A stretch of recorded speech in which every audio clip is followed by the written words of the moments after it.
नमस्कार, जय हिंद, वंदे मातरम।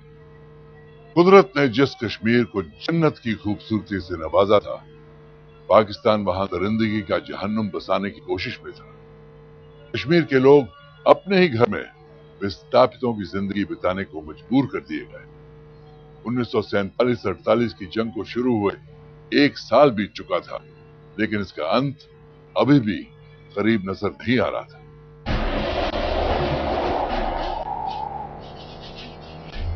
पूंछ की ओर कूच के लिए भारतीय सेना की पूरी ब्रिगेड तैयार थी, पर इस इलाके के चारों तरफ की पहाड़ियों पर पाकिस्तान का कब्जा था। सफल ऑपरेशन के लिए संपूर्ण गोपनीयता जरूरी थी और इसलिए आर्मी हेडक्वार्टर तक को कई जानकारियों से महरूम रखा गया।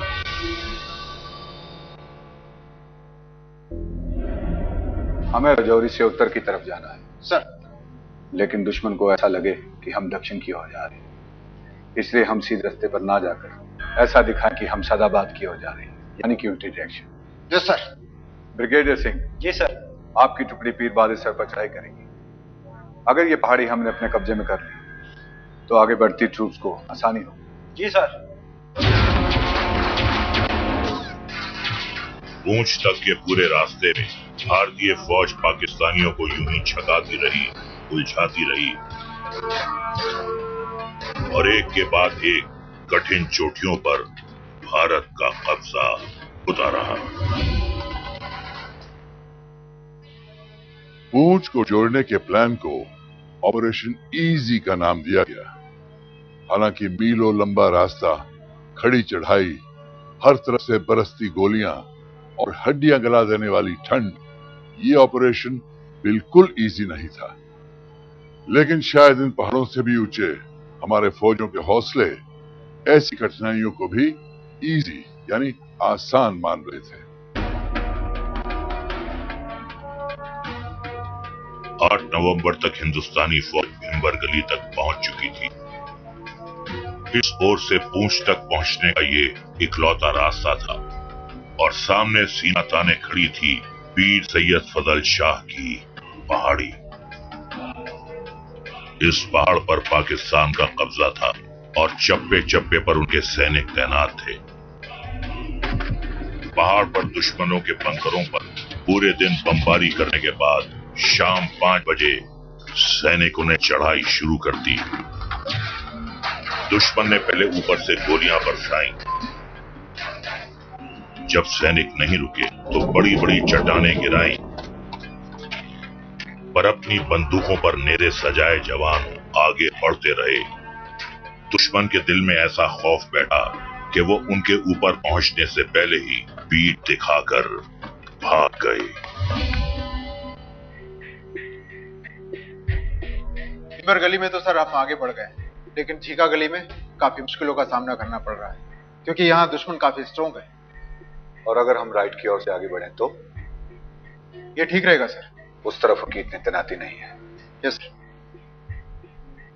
एक बटालियन दुश्मन को घेरे रखेगा, बाकी की फौज पीछे के रास्ते आगे बढ़ेगी। जी सर। पैराशूट से कुछ डमी एयर ड्रॉप्स भी करवाए जाएंगे ताकि दुश्मन उसी में उलझा रहे और हम आगे बढ़ते रहें। Yes sir. पूंछ तक का विजय अभियान ऐसे ही बेहतरीन टैक्टिक्स का नतीजा था। न सिर्फ लड़ाई में दुश्मन को शिकस्त देना, बल्कि सोच में भी। ऐसे ही आगे बढ़ते बढ़ते 20 नवंबर तक पूंछ के चारों तरफ की पहाड़ियों से पाकिस्तान को खदेड़ दिया गया। जो इक्का दुक्का इलाके में वो बचे थे, वहां से भी उन्होंने भाग निकलना ही बेहतर समझा।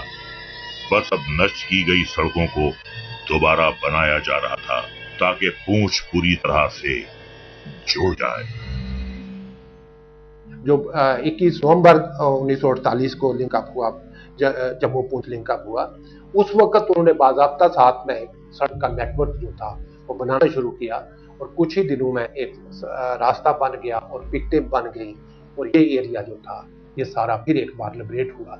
ये पहला धक्का था बहुत बड़ा जो पाकिस्तान को इस एरिया में मिला है और पूंछ से लेकर नौशहरा तक 250 किलोमीटर का एरिया जो रकबा जो था, 250 किलोमीटर लंबी जो पट्टी थी, वो सारी लिबरेट करा ली गई थी।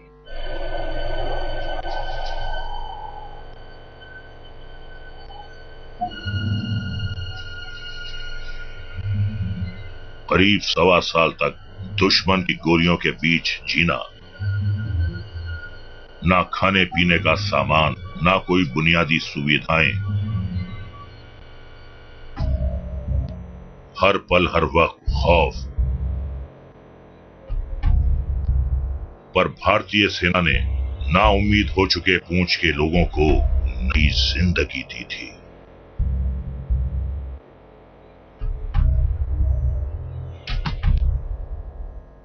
ये जो जम्मू पुंछ बिबर गली के रास्ते पुंछ की तरफ ये सड़क बनी, तो उससे ये हुआ कि एक राब्ता कायम हो गया और लोगों को एक एतमाद जो था, लोगों का एक भरोसा जो था कि हमारा लिंक जो है वो मुल्क के साथ हो गया है। वो लिंक जो प्रैक्टिकली जो उनका हुआ वो उस सड़क के किया, जो जिस सड़क के रास्ते से फौज आई और जिस सड़क ने हमें एक रास्ता दे दिया वहां के पुंछ के लोगों को कि वो बाहर निकलकर हिंदुस्तान के साथ जिनका मिलाप हुआ। आखिरकार हमारी फौज पुंछ पहुंच गई है। हजारों लोग अब आजादी की सांस ले सकते हैं। पर जनरल बूचर बहुत नाराज हैं। उन्हें पूरी प्लानिंग की जानकारी नहीं थी। ये जरूरी था। जितनी गोपनीयता से ऑपरेशन ईजी को पूरा किया गया है, यही उसकी कामयाबी की सबसे बड़ी वजह है। जनरल बूचर इसलिए तिलमिला रहे हैं कि उनकी सलाह लिए बिना हमारे जर्नैलों ने इतनी बड़ी कामयाबी हासिल की। जो भी हो, पुंछ अब देश से जुड़ चुका है। मैं बहुत खुश हूं।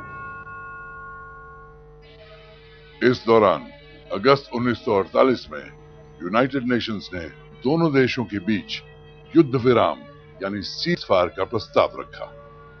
सीज फायर के नेगोशिएशंस शुरू हो चुके थे जो भारत को मंजूर थे, लेकिन पाकिस्तान ने कुछ ऐसी शर्तें रखी जिस पर खुद यूनाइटेड नेशंस को एतराज था। एक तरफ समझौते की कोशिश चल रही थी और दूसरी तरफ पाकिस्तान चोरी छुपे हमले भी कर रहा था। ऐसे में हिंदुस्तान के पास जवाबी कार्रवाई के अलावा दूसरा कोई चारा नहीं था। कश्मीर के उत्तर में पाकिस्तान के ऐसे ही पैंतरों के जवाब के लिए भारतीय सेना आगे बढ़ी थी। स्कर्दू तो दुश्मन ने छीन लिया था और करगिल और द्रास को भी हासिल कर चुके थे। इन्हें वापस हासिल करने के लिए और लेह को बचाने के लिए जोजिला पास पर कब्जा जरूरी था। हम जो है लैंड लिंक कर पाए, और लैंड लिंक का केवल एक ही रास्ता था हमारे पास, और वो था आपका जोजिला पास के जरिए। तो जोजिला 11,000 फुट के ऊपर जो जोजिला पास है, उसकी एक खास अहमियत थी कि जब तक जोजिला पास हमारे कब्जे में नहीं आता तब तक जो है हम स्कर्दू को रिलीफ नहीं कर सकते थे, और लेह की तरफ भी हमारे जो ग्राउंड कॉलम्स थे वो प्रस्थान वो कुछ नहीं कर पा सकते थे। इसे ऑपरेशन डक का नाम दिया गया था। बड़े बड़े पैमाने पर तैयारियां की गई थी। कई मोर्चों पर लड़ाई हुई थी पर सफलता नहीं मिली थी। ऐसे में मेजर जनरल थिमाया ने एक ऐसी योजना बनाई जो सुनकर ही असंभव लग रही थी।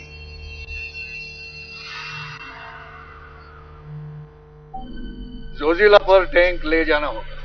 सर, इतनी ऊंचाई तक टैंक ले जाना होगा। दुश्मन चट्टानों के पीछे इस तरह छुपकर बैठे हैं कि उन्हें किसी और रास्ते से बाहर निकालना मुश्किल है। जी हाँ सर, हमारी बहुत कैजुअलिटीज हुई हैं। हाँ, लेकिन बर्मा की लड़ाई में हमने जापानी बंकरों को इसी तरह खाली करवाया था। हाँ, ये बात और है कि इस इलाके की ऊंचाई कहीं ज्यादा है। यस सर, तकरीबन 12,000 फीट ऊंची है और सड़कें तो बिल्कुल है ही नहीं। सर, हमें यहाँ तक टैंकर लाने में महीनों लग जाएंगे। सड़कें बनानी होंगी, टैंक ले जाने होंगे। लेह को अगर बचाना है तो दूसरा और कोई रास्ता नहीं है। टैंक और जोजिला जैसी ऊंचाई पर जहां बर्फ है, उन्होंने कहा बिल्कुल। इंजीनियर से कहा कि बालताल से रास्ता बनाओ, और बालताल से जब जो पुल कमजोर थे उनको मजबूत किया गया। बर्फ पड़नी शुरू हो गई थी। उसके बाद में क्या होता है कि जोजिला पास जो है कि 6 महीने तक वो बंद हो जाता है, तो हम वो चांस नहीं ले सकते थे। अगर वो बंद हो जाता तो ले दुश्मन के पास, दुश्मन कब्जा कर लेता। इसलिए चाहे बर्फ पड़ रही थी या ठंड थी या परेशानी थी, लेकिन फिर भी ये डिसाइड किया गया कि ये टैंक वहां ले जाए जाएंगे और दुश्मन पर हमला किया जाए। तो 30 नवंबर 1948 को बर्फ पड़ रही थी। उस टाइम सुबह 10 बजे के आसपास सब वेट कर रहे थे कि बर्फ रुके तो हम ऑपरेशन लॉन्च करें। और जब बर्फ नहीं रुकी तो फिर भी सब जनरल थिमैया की तरफ देख रहे थे, वो डिव कमांडर थे। उन्होंने कहा नहीं, we will attack. Lieutenant colonel Rajendra Singh उर्फ स्पैरो अपने 7 कैवलरी के जवानों के साथ 445 किलोमीटर लंबे सफर पर चल पड़े थे, पर उनके टैंक खुले में नहीं आ सकते थे क्योंकि दुश्मन उन्हें नष्ट करने की तैयारी कर लेता। टैंक को कोई भी देख सकता है, उसकी आवाज जो है इतनी दूर तक जाती है।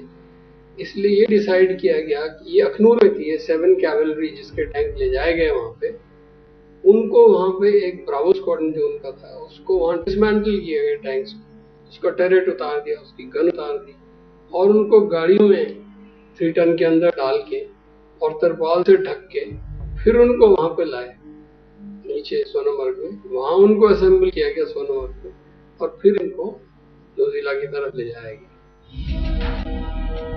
इतनी ऊंचाई पर भारी भरकम टैंकों को ले जाना, और वो भी छुपाकर, आसान नहीं था। टैंकों को अलग अलग हिस्सों में बांटा गया। तोप लगे ऊपरी हिस्से या टर्रेट को अलग करके वाहनों में लादा गया। बख्तरबंद गाड़ियों को दिन के वक्त झाड़ियों में छिपा दिया जाता और रात के अंधेरे में इन्हें आगे बढ़ाया जाता। रास्ते में कई ऐसे पुल थे जो बेहद कमजोर थे और उन जगहों पर बख्तरबंद को ट्रक पर लदी क्रेन से उठाकर पार कराया जाता। 15 अक्टूबर तक स्क्वाड्रन बाल्टल पहुंच चुकी थी और 20 अक्टूबर को जोजिला पर वार का दिन मुकर्रर किया गया। इधर दिन रात एक करके इंजीनियरों ने बाल्टल से जोजिला के बीच 8 किलोमीटर लंबी सड़क 3 हफ्ते के भीतर तैयार कर दी थी। चट्टानों को काट काट कर ऐसी सड़क तैयार की गई थी जो टैंकों की चौड़ाई की थी और उनका भार भी सहने में सक्षम थी। और वहां जोजिला पास की तरफ भी जाके कोई रास्ता नहीं था और टैंक को ऐसे रास्ते में पहाड़ के ऊपर चढ़ना बहुत ही मुश्किल था। तो बहुत मुश्किल करके, बहुत कुछ कठिनाई करके रास्ता बना के वो टैंक आस्ते आस्ते जोजिला पास की तरफ पहुंच गया। 20 अक्टूबर को हमला होना था, लेकिन मौसम बहुत खराब हो गया। जबरदस्त बर्फबारी होने लगी और प्लान को मुलतवी करना पड़ा। यह बर्फबारी कई दिनों तक चलती रही। आखिरकार 1 नवंबर को जनरल थिमैया ने कहा, अब और इंतजार नहीं, चाहे मौसम कैसा भी हो, हम आक्रमण करेंगे। 1 नवंबर 1948 जोजिला पास। इतनी ऊंचाई पर टैंकों को आता देख दुश्मन की सिट्टी पिट्टी गुम हो गई। उसे अपनी आंखों पर यकीन नहीं हो रहा था। उस वक्त सुबह के 10 बजे थे। भारी बर्फबारी हो रही थी और सफेद बर्फ को चीरकर आगे बढ़ते हुए टैंकों में दुश्मन को साक्षात यमराज नजर आ रहा था। पहली बारी पाकिस्तानी जवानों ने टैंक वहां पर देखे तो वो भौचक्के के रह गए। उन्होंने ऊपर रिपोर्ट दी साहब कि भारतवर्ष के टैंक जो है वो जोजिला पास पे चढ़ रहे हैं। तो वहां से जवाब आया, क्या तुमने पी रखी है? क्या तुमने दारू पी रखी है? क्या इतनी ऊंचाई पे टैंक आ सकते हैं? असंभव। क्या बकवास कर रहे हो तुम लोग? दारू पी के बैठे हो वहां पे, शराब पी के बैठे, नशे में धुत बैठे हुए हो आप लोग। तो इतने मतलब वो हैरान हुए। बमबारी से पहले ही उनके मोर्चे जो टूट टाट काफी चरमरा गए थे और जैसे ही हमारे टैंक गड़गड़ाते हुए वहां पहुंचे, वो पाकिस्तान की फौज वहां से भाग ली। तोपें लगाई गई और उन्होंने धुआंधार गोलियों की बौछार से पाकिस्तानियों को अचंभित कर दिया। तो उन्होंने वायरलेस पर अपने पीछे के अधिकारियों को खबर दी, या अल्लाह, ये क्या हो रहा है, ये तो भयंकर गोलाबारी हो रही है टैंक से। तो उनके अफसरों ने कहा, मियां तुमने दिन में शराब तो नहीं पी रखी है, टैंक और जोजिला में ये असंभव है। लेकिन बात ठीक थी और इसी से हमारी विजय हुई।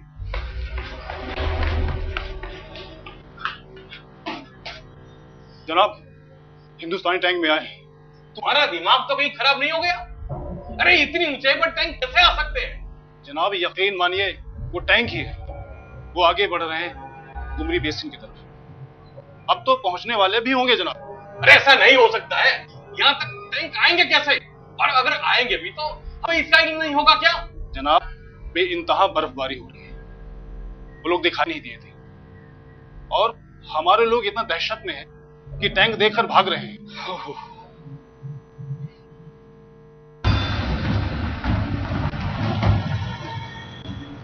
जनरल थिमाया खुद सबसे आगे की टैंक में सवार थे। आखिरी वक्त पर उन्होंने आगे के प्लान में बदलाव कर दिया था ताकि दुश्मन को भनक भी हो तो चकमा दे सके। बर्फ के तूफान के बीच दुश्मन हिंदुस्तानी फौज को बढ़ता हुआ देख ही नहीं पा रहा था और हिंदुस्तानी फौज बगैर मुकाबले के दोपहर 2 बजे तक गुमरी बेसिन में दाखिल हो गई।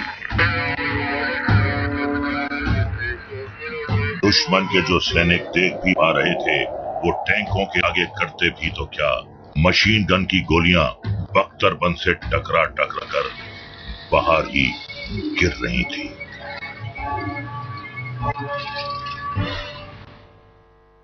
लेकिन ये एक दिन का मुकाबला नहीं था।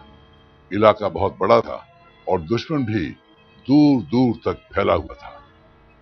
मगर भारत की रणनीति इतनी अभेद और अचूक थी कि दुश्मन को शिकस्त देना तो एक तरफ, उनके तोप और गोला बारूद तक हमारे वीरों के कब्जे में आ गए। हमारे टैंक जो है इस तरह उन्होंने असॉल्ट लीड करी जोजिला पास के ऊपर, और ये अपने आप में एक वर्ल्ड रिकॉर्ड है जो आज तक नहीं सरपास हुआ। एक कीर्तिमान है कि टैंकों का पहाड़ों की इस ऊंचाई पर इतना बखूबी इस्तेमाल दुनिया में एक मिसाल है, और उसके लिए जनरल टिमी थिमाया साहब को मिलिट्री हिस्ट्री में उनका बड़ा नाम है और रहेगा।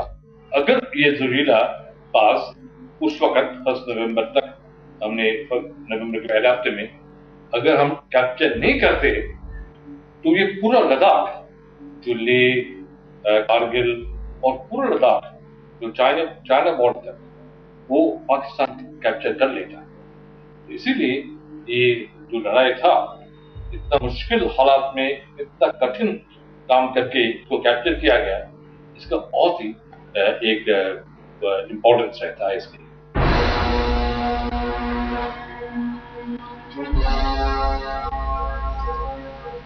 हिंदुस्तानी फौज ने सिर्फ दुश्मन को शिकस्त नहीं दी थी, उसने तो मुश्किल हालात को भी मात दी थी। जहां तापमान 0 से 20 डिग्री नीचे था, सैनिकों के पास गलाती ठंड से बचने के साधन भी नहीं थे। उस पर कड़ी चढ़ाई के पतले रास्ते और खतरनाक फिसलन, लेकिन सैनिक इतनी कुशलता से आगे बढ़े कि एक भी टैंक कहीं बर्फ में नहीं फंसा। जोजिला 11,575 फुट की ऊंचाई पर है। दुनिया के इतिहास में इससे पहले इतनी ऊंचाई पर टैंक्स का इस्तेमाल किसी भी युद्ध में नहीं हुआ था। दुनिया हैरान हुई और पाकिस्तान परेशान, लेकिन भारत को मालूम था कि जश्न मनाने की जल्दबाजी नहीं करनी चाहिए। वक्त है आगे बढ़ते रहने का।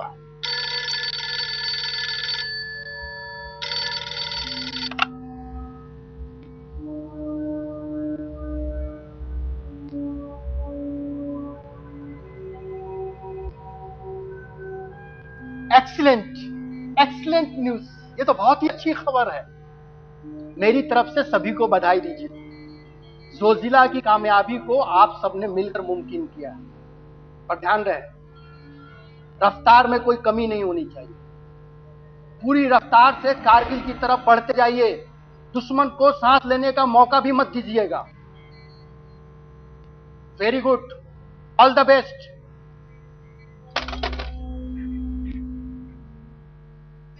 आगे बढ़ते रहने का सबसे ज्यादा हौसला कामयाबी ही देती है, और भारतीय फौज के लिए जोजिला से बड़ी कामयाबी क्या हो सकती थी। कहना गलत नहीं होगा कि जितनी बड़ी जीत जोजिला हिंदुस्तान के लिए थी, उससे बड़ी हार वो पाकिस्तान के लिए थी। उसका मनोबल टूट गया था और भारतीय फौज एक दिन भी रुके बगैर द्रास के लिए कूच कर गई।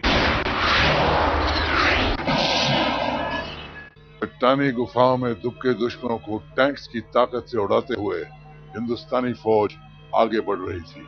उस साल 16 नवंबर को गुरु नानक जयंती थी और वन पटियाला के जवानों ने कसम खाई थी कि ये त्योहार वो द्रास में ही मनाएंगे।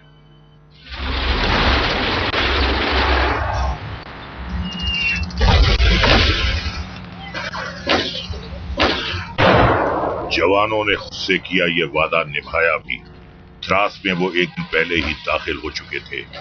जनरल थिमाया जब वहां पहुंचे तो दरिंदगी के पंजों से बचे स्थानीय लोगों ने उनकी खूब आओ भगत की। 2 दिन के आराम के बाद सेना की टुकड़ियां एक एक कर करगिल के लिए रवाना हो गईं।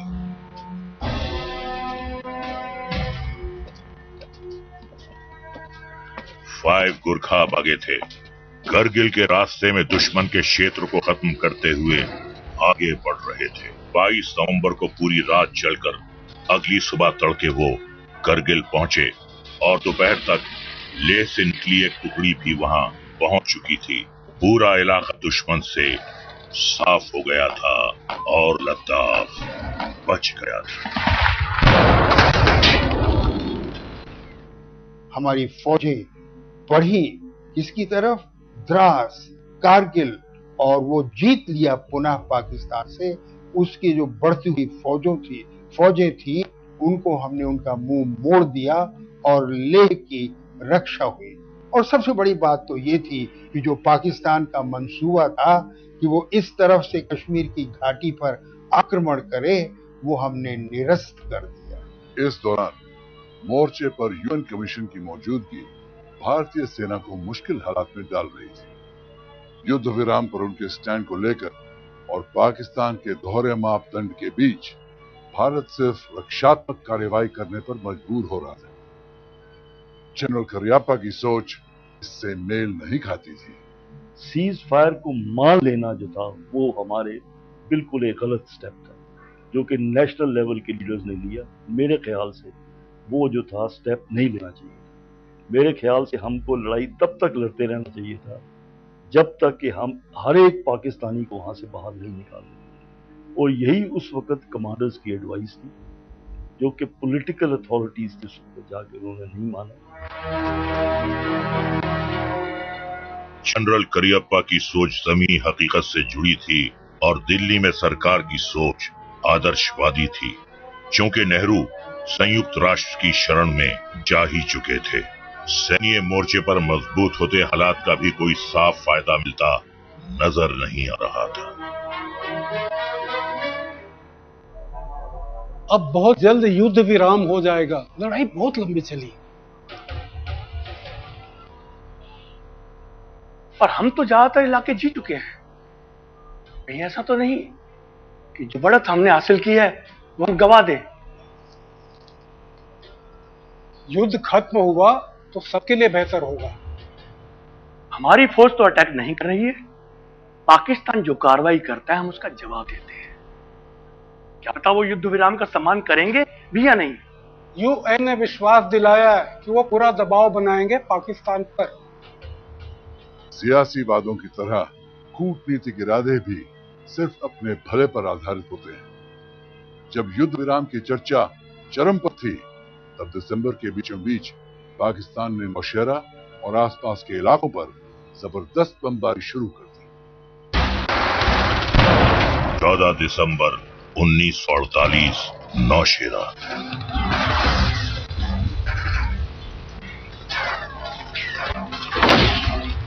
मोर्चे पर तैनात हर पाकिस्तानी बंदूक की नली मानो भारत की ओर मोड़ दी गई थी।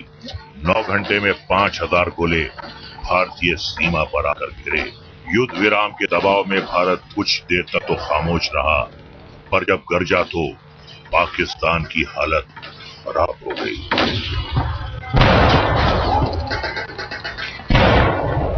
फिर पाकिस्तानी टैंक लेकर आए और 17 दिसंबर तक बमबारी करते रहे, पर हिंदुस्तानी फौज ने भी डटकर मुकाबला किया और पाकिस्तान को आखिरकार पीछे हटना ही पड़ा। पाकिस्तान की ऐसी ही दोहरी नीतियां थीं जो उसकी मंशा पर संदेह खड़ा कर रही।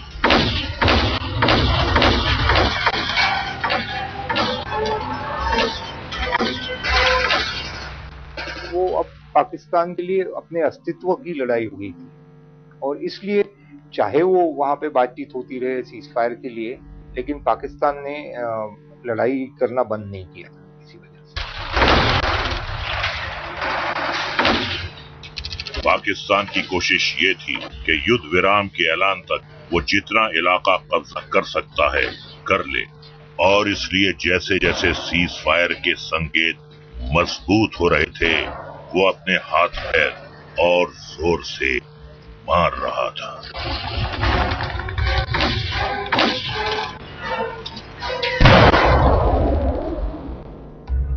मुझे बताइए, डिफेंसिव होकर हम क्या हासिल कर पा रहे हैं? आई एग्री, यूएन का पूरा प्रेशर हम पर है। पाकिस्तान लगातार हम पर हमला कर रहा है। नौशहरा में तो उसने हद ही कर दी। हमारी फौज पीर काठी और लेडी गली से बर्फ की वजह से निकल गई और पाकिस्तान ने वहां कब्जा कर लिया। बहुत ही स्ट्रेटेजिक नुकसान होने वाला है आने वाले दिनों में। पता नहीं ब्रिगेडियर ब्रुक्स ने वहां से फौज हटाई ही क्यों? वो जानते थे कि सीज फायर किसी भी वक्त हो सकता है। पाकिस्तान हर सेक्टर में एग्रेसिव है। ये पॉलिटिकल सिचुएशन नहीं है। भारत युद्ध जीतने की स्थिति में था, लेकिन संयुक्त राष्ट्र के बीच बचाव ने पाकिस्तान की इज्जत बचा दी। पाकिस्तान की तरफ से सैन्य कार्रवाई तेज थी और उधर जिन्ना अब भी यूएन को बरगलाने में लगे रहे।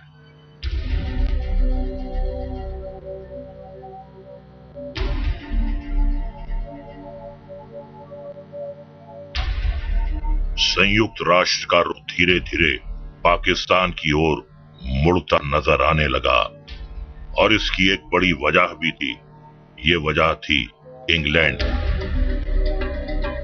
ब्रिटिश साम्राज्य का पतन हो रहा था और दुनिया के नए ढांचे में ब्रिटेन विश्व शक्ति का अपना तमगा फिसलता हुआ देख रहा था। ऊपर से उसी दौरान फिलिस्तीन का भी बंटवारा हुआ था और अरब देशों में पश्चिम के लिए नफरत पनप रही थी। इंग्लैंड को डर था कि भारत पाक युद्ध में अगर वो भारत का समर्थन करता है तो मुसलमान देश उनसे और नाराज हो जाएंगे। अरब देशों में उनकी आर्थिक रुचि देखते हुए ये नुकसानदायक हो सकता था।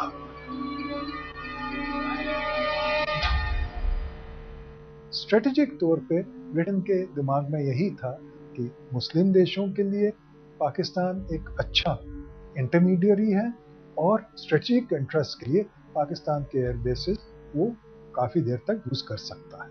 ब्रिटेन का उद्देश्य ये था कि पाकिस्तान जो जब बना उसके पश्चिम में यानी कि खाड़ी के देशों में तेल और प्राकृतिक गैस का भंडार था और जितने भी पश्चिमी देश थे उनकी सबसे बड़ी कमी जो महसूस कर रहे थे वो तेल और ऊर्जा का था। तो उनका ये एक अपेक्षा था कि अगर वो पाकिस्तान को समर्थन करें तो जितने भी ये तेल उत्पादन क्षेत्र है उसकी सुरक्षा के लिए पाकिस्तान पश्चिमी जगत को मदद देगा। इसलिए जिस बीच मोर्चे पर घमासान जारी था, तभी हिंदुस्तान की नजरों से छिपकर लंदन में एक खुफिया समझौता हो रहा था, जिसमें पाकिस्तान के डिप्टी आर्मी चीफ इंग्लैंड के उच्च अधिकारियों से मिलने पहुंचे।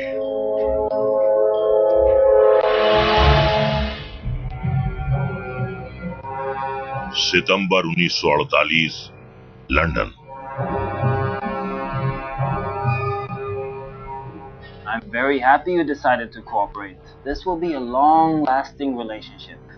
I'm sure, but before we embark on this long, stand-in relationship, we need your help in this current war.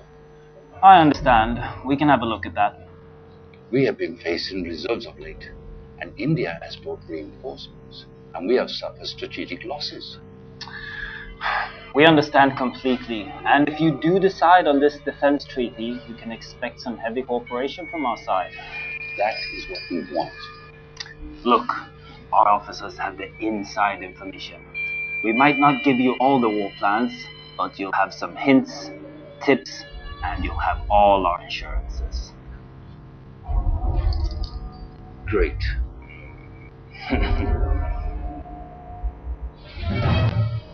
इसके अलावा इंग्लैंड ने पाकिस्तान को यह आश्वासन भी दिया कि युद्ध विराम जब भी होगा, पाकिस्तान के पक्ष में ही होगा। हिंदुस्तान सामरिक महत्व के कुछ और इलाकों पर काबिज हो और घुसपैठियों को खदेड़े, उससे पहले ही संयुक्त राष्ट्र में कश्मीर का मुद्दा उठाया जाएगा। भारत को भी इंग्लैंड और साथ ही संयुक्त राष्ट्र के बदलते रवैये से साजिश की बू आ रही थी। अंग्रेजों की पहले से बहुत उनकी रणनीति और कूटनीति की आपको दाद देनी पड़ेगी। उन्होंने वो जो समस्या जो हम लेके गए थे, जो कि हमारे ऊपर आक्रमण हुआ था, उसकी समस्या, उसको उन्होंने ऐसे घुमा दिया कि कश्मीर और उसका विलीनीकरण और वो भारत में जाना चाहिए या पाकिस्तान में, उधर के लोगों की राय क्या है, जो कि मुद्दा था ही नहीं यूएन के सामने। हद हो रही है।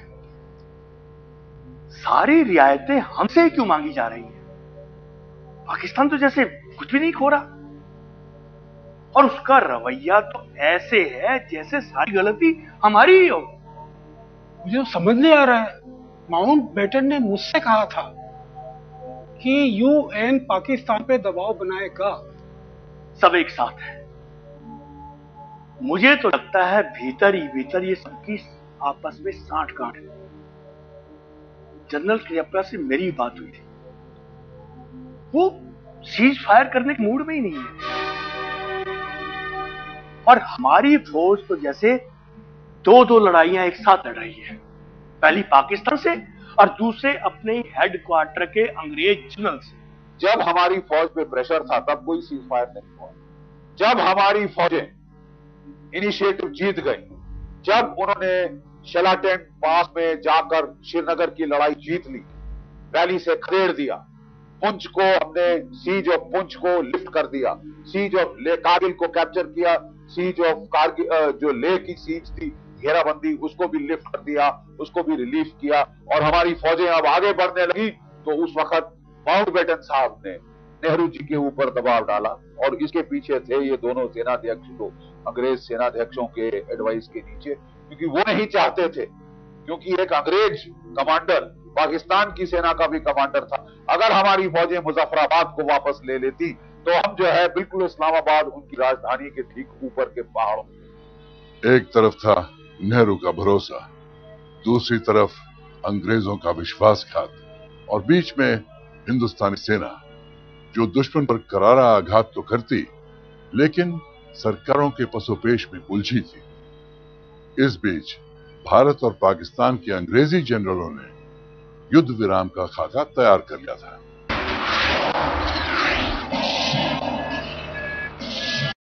ब्रिटेन के खास दोस्त अमेरिका, फ्रांस और कनाडा यूनाइटेड नेशंस के मंच पर पाकिस्तान के लिए सहानुभूति दिखा रहे थे।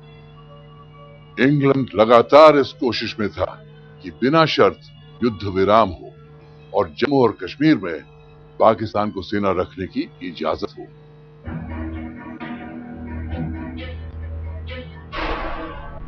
शुक्र है कि आखिरी वक्त पर अमेरिका ने ब्रिटेन के प्रस्ताव को नामंजूर कर दिया। उसकी आपत्ति थी कि समझौता पूरी तरह पाकिस्तान के पक्ष में लग रहा है। अमेरिका उस समय पे पाकिस्तान पूरी तरह से पश्चिमी गुट में शामिल नहीं हुआ था। यहाँ तक कि लियाकत अली ने 1948 या 39 में अमेरिका को धमकी दी थी कि अगर आप हमें मदद करते हैं तो ठीक है, नहीं तो हम रूस जा रहे हैं। तो उस समय शीत युद्ध शुरू की दौर में था और पाकिस्तान ने अपना मन अभी तक बना नहीं लिया था कि वो रूस की तरफ जाएगा या अमेरिका की तरफ। तो इसलिए अमेरिका उस समय तक पूरी तरह से पाकिस्तान के पक्ष में नहीं आया था। दूसरा, उनको उस समय भी कुछ हद तक उनके मन में था कि शायद भारत, क्योंकि ज्यादा बड़ा देश था, सामरिक दृष्टि से ज्यादा महत्व का देश था, शायद भारत ही पश्चिमी देशों के साथ में जाए। तो इसलिए अमेरिका ने शुरू में स्पष्ट भूमिका लेने से इनकार कर दिया था और इसलिए अंग्रेजों का जो, ब्रिटेन का जो रवैया था उसके अमेरिका खिलाफ।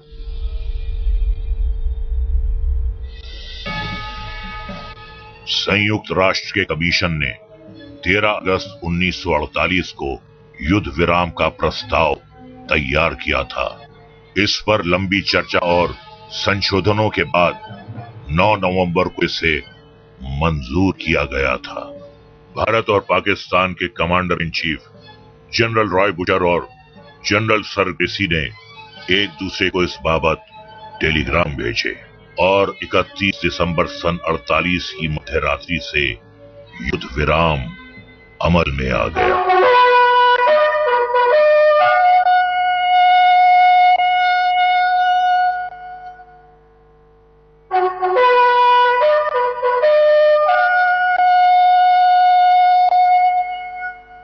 इस समझौते के मुताबिक एक सीज फायर लाइन यानी CFL तय की गई, जिसका सम्मान दोनों देशों की फौज को करना था।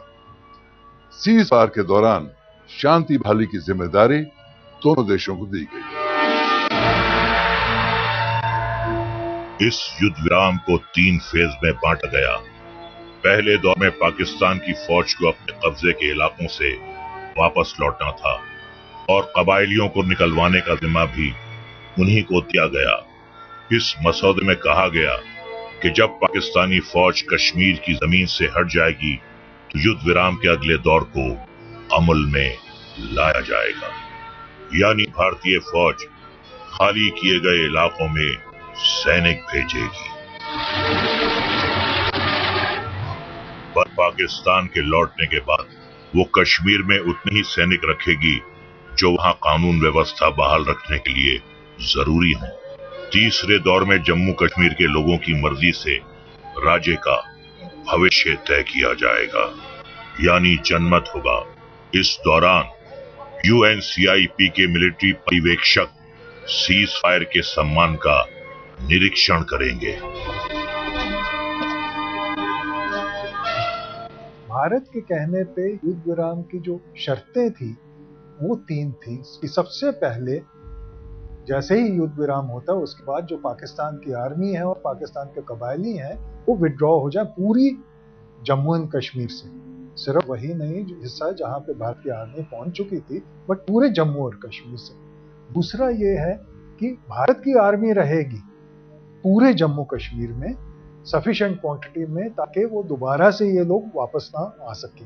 और तीसरा ये था कि अगर प्लेबिसाइट होगा, प्लेबिसाइट ही नहीं सिर्फ एक जरिया था, पर अगर प्लेबिसाइट होगा तो भारत के जो एडमिनिस्ट्रेशन है जम्मू एंड कश्मीर में वो सुपरवाइज करेगी, साथ में UN कमिश्नर भी होगा। नया देश था और हम चाणक्य नीति भूल गए। हमने UN के ऊपर विश्वास किया और हमने अपने तरफ से प्लेबिसाइट या सार्वमत लेने का आश्वासन UN को दे दिया, यह सोच के कि उस समय 47 में कबालियों के अत्याचार की वजह से कश्मीरी जनता पूरी तरह से हमारे तरफ। लेकिन ये हमने नहीं सोचा कि बाद में पाकिस्तान मजहब का इस्तेमाल करके इस स्थिति को बदल सकता है।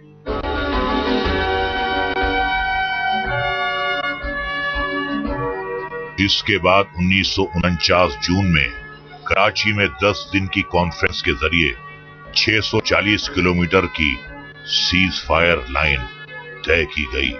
ये पंजाब के मनावर से टीठवाल के उत्तर में केरन तक बढ़ता था और पूर्व की ओर चलुंका तक जाता था।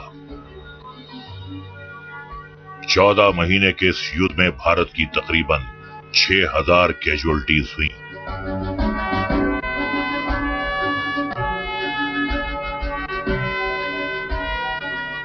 पाकिस्तानी कैजुअल्टीज 20,000, जिसमें 6,000 मारे गए।